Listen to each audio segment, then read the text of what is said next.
அப்போது திரும்பவும் கேள்வி, ஏன் இதெல்லாம் நீங்கள் அலோவ் பண்ணுறீங்க? அப்போ கிட்டத்தட்ட உங்கள் கண்ட்ரோல்லையாவது உங்கள் கட்சி இருக்கா? இல்லை யார் கண்ட்ரோலில் இருக்குது?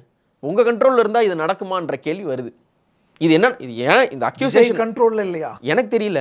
கண்ட்ரோலில் இருந்து நான் சொல்கிறேங்க, இங்கே ஈசிஆர் சரவணன் இப்படி தவறாக பேசிவிட்டார், மோசமாக பேசிட்டார், கட்சிக்கு அதனால கெட்ட பேர்னு சொல்லி ஈசிஆர் சரவணன் மேலே குற்றச்சாட்டு வருதா? புசி ஆனந்த் இப்படி பேசிட்டாரு, புசி ஆனந்த் மோசமாக பேசிட்டாரு, புசி ஆனந்த் திட்டாரு, திமுக காரையில் திட்டாரு, அதிமுக காரையில் திட்டாங்க, ஏதாவது கெட்ட பேர் வருதா? வந்ததா இது வரைக்கும்? இல்லை. சின்ன சின்ன தகராறுகள்லாம் நீங்கள் விட்டுருங்க. அது வழக்கமாக தொண்டர்கள் மேலே அதிமுக விஎம்ஐ மேலே போடுறதெல்லாம் விட்டுருங்க. இந்த தலைவரை இப்படி ஏசிட்டாரு, இந்த தலைவரை கொள்கைக்கு முரணா பேசி புசி ஆனந்தால் கட்சிக்கு கெட்ட பேருன்ற பேர் வந்திருக்கா? ராம்குமாரால் கெட்ட பேர்னு வருதா?